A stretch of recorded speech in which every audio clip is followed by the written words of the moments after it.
Assalamualaikum warahmatullahi wabarakatuh.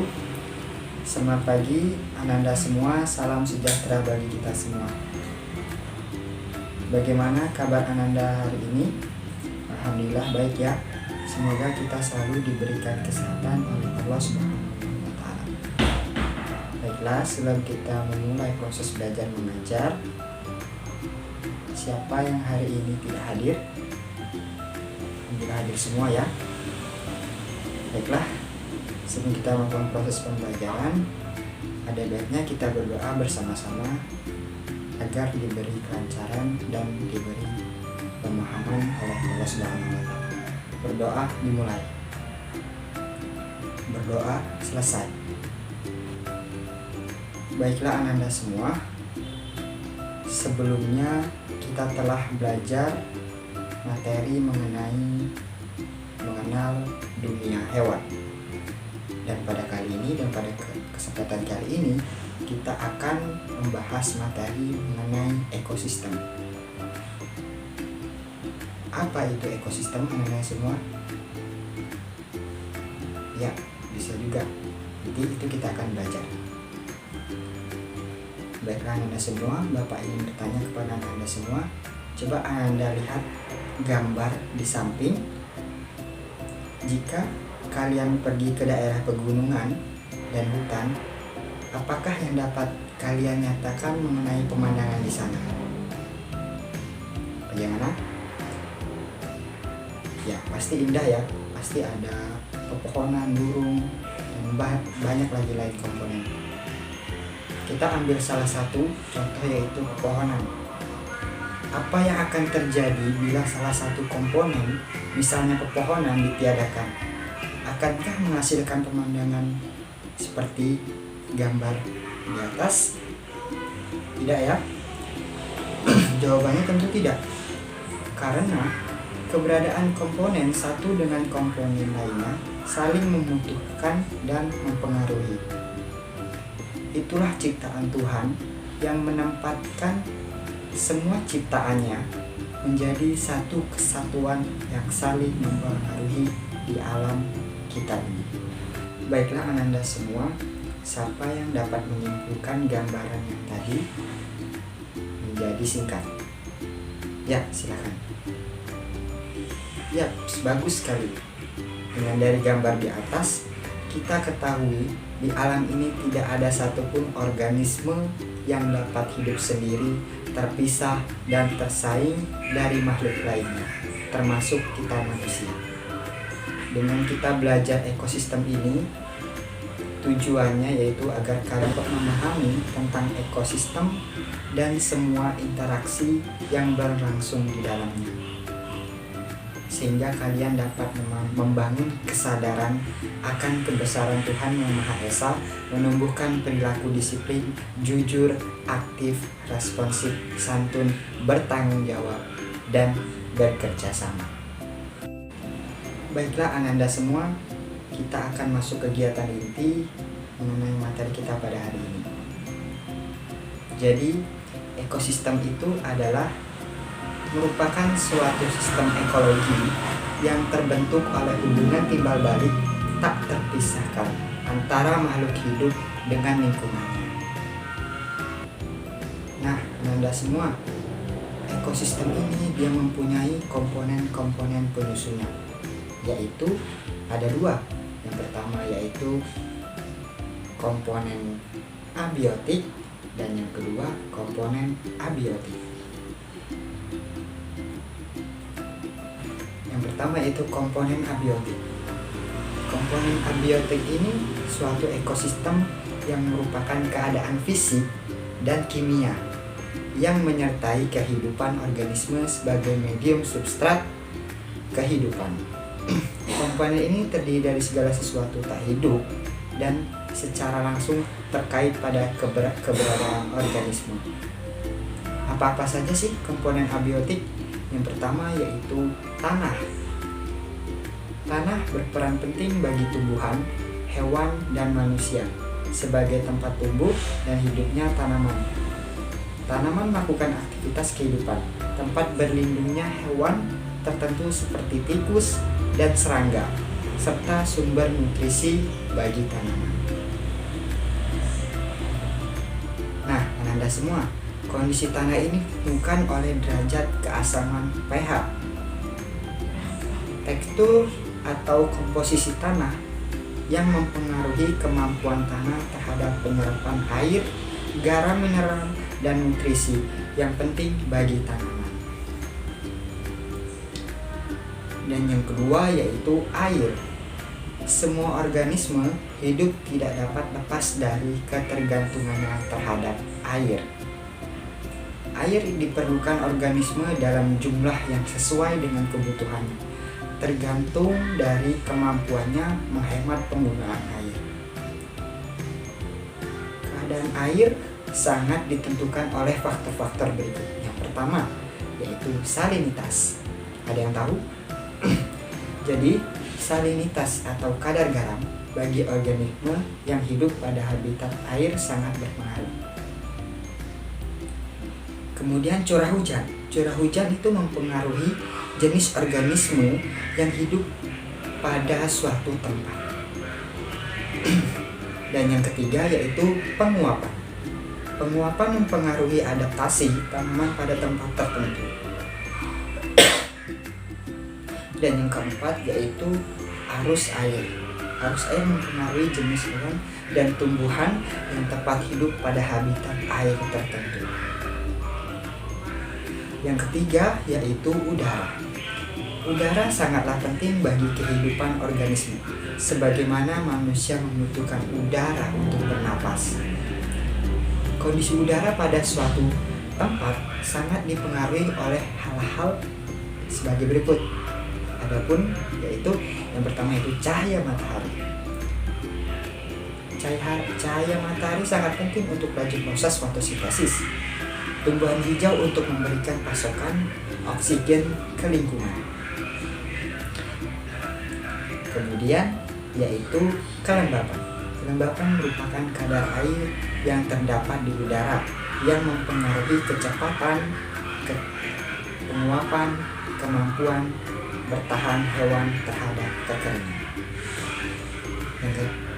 Yaitu angin. Angin juga berpengaruh terhadap tumbuhan dalam hal sistem perakaran dan penyerbukan tanaman.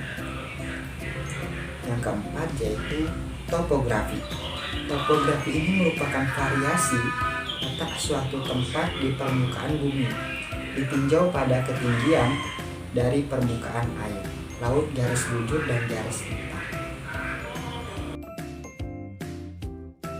Topografi inilah yang mempengaruhi persebaran organisme.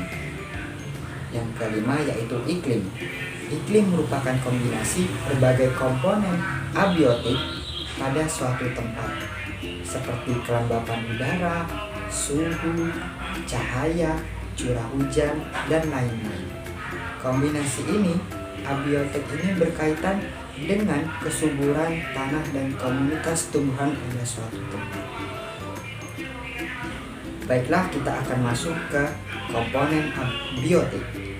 Nah, komponen biotik ini adalah komponen suatu ekosistem, merupakan komponen yang terdiri dari organisme yang dikelompokkan, yaitu sebagai berikut. Masuk yang pertama itu berdasarkan cara memperoleh makanan.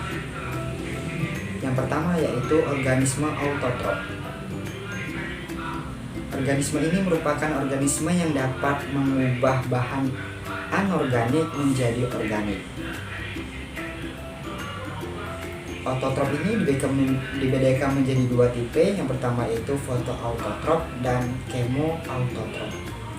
Fotoautotrof adalah organisme yang dapat menggunakan sumber energi cahaya untuk mengubah bahan anorganik menjadi organik.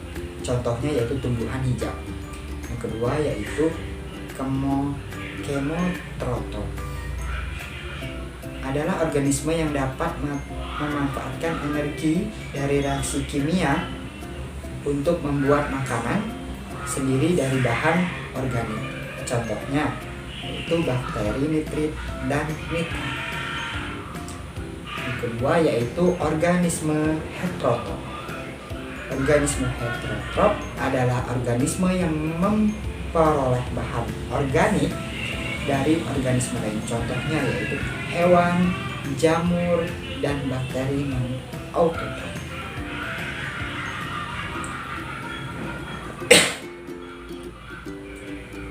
Kemudian kita masuk ke berdasarkan kedudukan fungsional dalam ekosistem.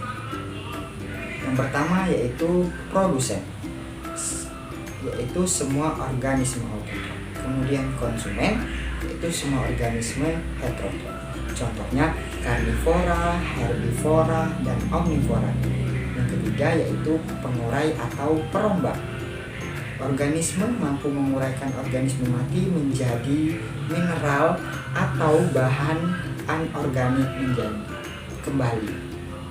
Contohnya yaitu bakteri dan jamur. Yang keempat yaitu detrivora.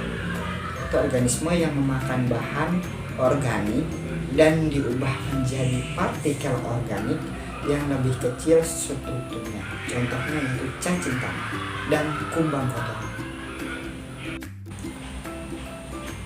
Baiklah, kita masuk ke tipe ekosistem. Tipe ekosistem tersebut dibagi menjadi 3 bagian.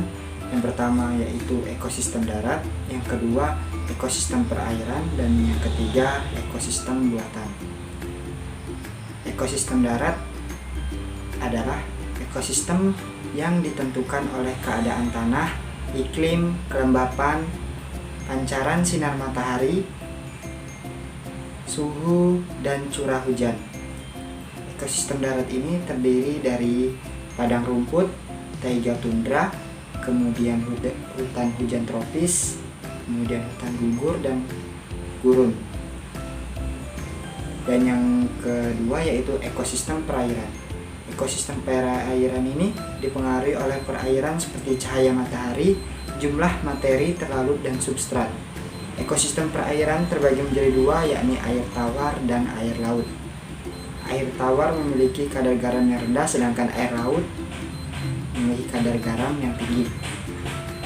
Kita masuk yang ketiga yaitu ekosistem buatan.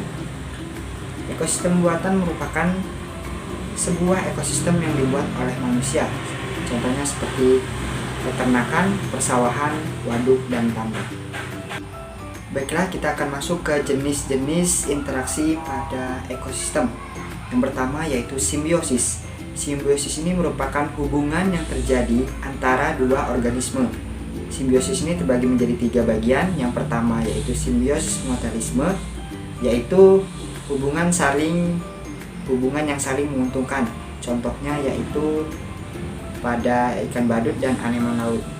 Yang kedua yaitu simbiosis komensalisme, merupakan hubungan terjadi ketika suatu individu diuntungkan tapi individu lain tidak merasa dirugikan. Contohnya yaitu pada ikan remora dan ikan hiu. Yang ketiga yaitu simbiosis parasitisme. Pada jenis simbiosis ini ada satu pihak yang diuntungkan sedangkan pihak lainnya dirugikan. Contohnya yaitu kutu dan rambut. Kemudian yaitu yang kedua yaitu kompetisi.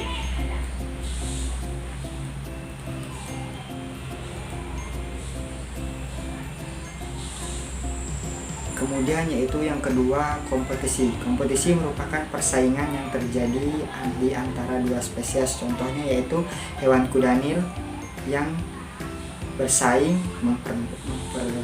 memperebutkan kudanil yang betina. Ketiga yaitu predasi.